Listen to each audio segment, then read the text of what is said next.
What up mga subscribers, no? Okay guys, no, ito. Meron tayong i-discuss ngayon na topic po guys, no. Lumabas po ito no sa newsfeed ko, as in tuloy-tuloy po siya, no. Ito unang-una nakita ko po itong post mismo ng Daily Tribune po guys, no. Ang post po nila na to is about sex bomb and sa Bini po, no. So, tara tayo maigi ko ano po itong pinost po nila, no. Okay. Okay, sabi din na Daily Tribune, no, on Boy Abunda's couch, no, sex bomb Jopay teases a future where the pioneering girl group and today's chart rulers might finally share a stage, no? You know, pwede mangyari yan guys. So, kumbaga, yung past and the present po guys, no? Okay na. Yan, nakalagay dito, Bini Showdown, Sex Bomb, Laban, no? So, hindi na alam kung ano pinaka-bold nito, no? May nagsasabi na mag-showdown daw po sila or magko-collab sa isang project, no? So, kung ano man ito guys, no? I think makaka-apekto to sa ating, hindi naman to the point in negative effect no? Pero makaka-apekto to syempre sa ating music industry since ito pong dalawang girl group na to, no, is talagang sobrang sumikat and pumatok po talaga, no? Kahit anong generation po talaga, no? Kasi ilang dekada rin po talaga, no? Okay, meron pa isang post guys. Okay, ito naman guys, no?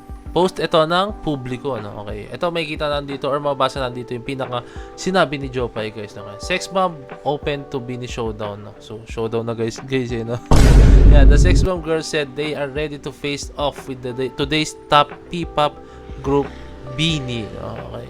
So, in an interview on Fast Talk with Boy Abunda, Sex Bomb member Jopay Pagya was asked if the group would be willing to go head-to-head with Bini in a dance showdown, no? So, yan. Ask na, no? So, tinanong po ito ni Boy Abunda, no? So, sabi ni Jopay, syempre lalaban, no? She replied, no? Jopay added that she is also open to collaborating with the group. Sobrang proud ako sa Bini. Kung sakaling makakasayaw po namin sila, bakit hindi na? Nakakatuwa po yun, no? So, guys, kasi dapat natin rin sa utak natin, no? Magkaiba sila ng generation, magkaiba sila ng ng dance style, no, ng kinalakihan po talaga, no. Like iba kasi yung mga music before, yung approach sa music, at the same time pagdating din po sa side na sa sayaw guys, no. Iba rin po talaga yung approach. May discuss ko sa inyo isa-isa yan guys, no. And yun, no. And then tandaan nyo guys, hindi po si Jopay ang naghamon po guys. Hindi po siya naghamon. Sinabi niya lang niya nalalaban siya, no. Pero hindi niya sinabi to the point na gusto kong kalabanin ng Bini, gusto ko sila makashowdown. Hindi ganyan yun guys, no. Tinanong lang ni Boy Abunda, syempre nalaban siya, no. Yan, okay. Tinanong to guys yung mga bagay na I think makaka-apekto rin guys, no. Okay, unang-una sa lahat guys, no. Ang Bini, syempre, no, ang Bini guys, no, is a P-pop girl group, no. Yan, modern, as in sa modern time sila po talaga, no. And at the same time, ang Bini nag-focus sila sa vocals and choreography po, no. Nasa Bini lang po muna tayo, no. And for me lang naman, this is just my own opinion guys, no. Iba po talaga yung generation ngayon pagdating sa mga kanta, no. So hindi mo masabi na mas polished yung Bini, mas synchronized ang Bini, no. And mas no. Pero kasi dati kasi guys, way back ako kasi naranasan ko po yung mga sayawan na old school, no. And swerte ako, naranasan ko po yung ganun sayawang old school, naabutan ko siya way back 2009, 2010, nasayaw ko po siya, no. That time guys, ang habol talaga namin pa nagpe-perform. Oo, sige, malinis, pero gusto namin is yung hataw yung galaw po talaga, no. Which is yun po yung sa Sex Bomb guys, no. Hataw talaga yung galaw nila, as in hataw, no. Hindi ko sinasabing hindi sila malinis sumayaw guys, no. Pero andun yung linis, pero mas more on hataw po talaga, no. And then yun, syempre mas lamang, hindi ko sinasabing mas lamang ang Bini, very very sorry, no. Pero yung Bini kasi is meron silang mga music videos, meron silang mga albums po talaga, no. At the same time meron silang fandom po talaga, no. Yan, let's go. So yun, which is yung Blooms po, no. And yan, no? And lamang din syempre ng Bini, no, is kasi syempre nakapag-perform na sila internationally, no. Comment down below kung yung Sex Bomb ba nakapag-perform na po internationally, no. So yan, punta naman tayo sa Sex Bomb guys, no. Yan, yung Sex Bomb kasi nakilala talaga sila, alam nyo na, sa Itbulaga, no. Isa silang dance group, and then at the same time madalas nakikita nyo sila sa likod nila ng Tito Vic and Joey, no, madalas, or sa mga host, no, backup dancer sila, and then nagkaroon sila, tumatak sila, no, nagkaroon sila ng sariling pangalan, no. And yan, at the same time, focus talaga ang Sex Bomb that time guys sa pagsasayaw, no, and dyan sa audience interaction, lahat mas dun focus ang ang Sex Bomb, eh. So kung kanina yung Bini is talagang nag-train sila ng vocals nila and then ng sayaw, no. Ibahin niyo ang Sex Bomb kasi talagang Sex Bomb before backup dancer po sila, and sooner or later and then sumikat sila, no, dahil sa sa kanilang yan, sa talent din po talaga nila sa pagsasayaw po guys, no. And at the same time guys, yung mga kanta ng Sex Bomb is hindi siya ganun kakomplikado, more on catchy pang masa yung mga kanta nila, no. Ganun ang Sex Bomb do. Meron din naman kanta ang Bini na catchy siya, no? Pero yung Sex Bomb, halos lahat ng kanta talaga nila is talagang napaka-catchy po talaga, no? Yung tipong kahit all ages makaka-relate po talaga or magagandahan sa harmony ng kanta, no? And napakasimple lang ng mga lyrics, no? Okay. Yan. And then masabi ko rin guys yung pagdating sa vocals guys, no? Although na merong ibang members guys sa Sex Bomb na napakaganda ng boses na, pero as a group Sex Bomb more on sila hindi sila ganun kakomplikado like nagbe-blending tulad ng Bini po, no.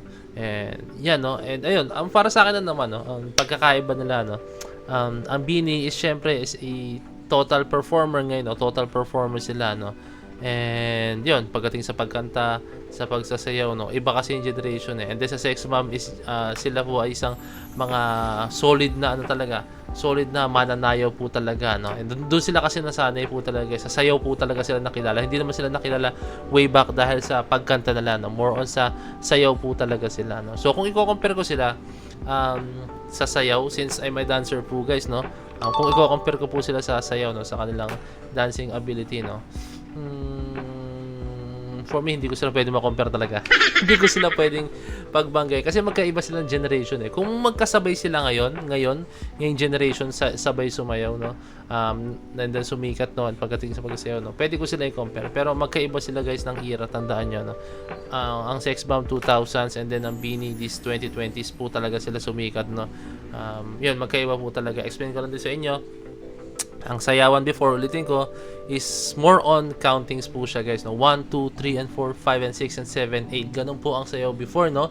Pero ngayon kasi, ang generation ng sayaw ngayon is more on sasabay ka sa beat, sasabay ka sa snare, sasabay ka sa vocals, sasabay ka sa countings na iba-ibang countings, iba-ibang tempo ng music, no. Ganun po ang generation ng sayaw.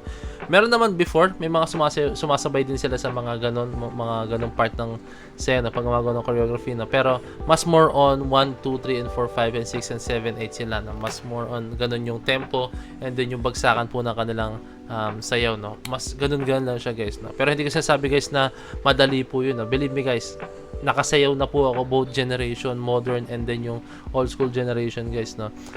Hindi mo sila maka-compare po talaga kasi yung dati hihingalin ka po talaga, kailangan malakas yung core mo, kailangan yung inyong hindi ka talaga dapat makikita ng tao, kailangan nakangiti ka, more on entertainment. Ngayon kasi meron mga fierce na, meron ng mga cramp, may mga kailangan para mga galit-galit na.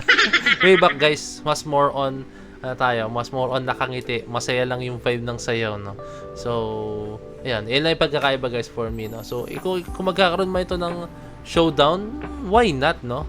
Why not naman, di ba? Pwede naman siya, no? Pero I think mas magugustuhan natin to kung magkakaroon sila ng collaboration na yun, project guys, no, like collab sa isang kanta, no, so or sa isang video, sa isang kung ano man, no, kung anong collaboration yun guys, no. So kumbaga yung before and after guys, di ba, no? Before and the present, no? Past and the present po guys, no? Diba? Pwede naman mangyari, no? Why not guys, no? So yun lang guys, I hope na enjoy nyo tong video na to, no? Na yun, kahit pa na-explain ko sa inyo yung side ko as a dancer, no? As a performer din, no? Na hindi dapat na sila kino-compare kasi magkaiba silang generation, no? Pero kung magkapareho silang generation, okay, sige, pag-usapan natin yan. So yun, huwag nyo siyempre kalimutan na mag-leave a like, subscribe, and ring na notification bell para alam nyo pag nag-release ng bagong video. So this is Boy signing out. Peace! Let's G.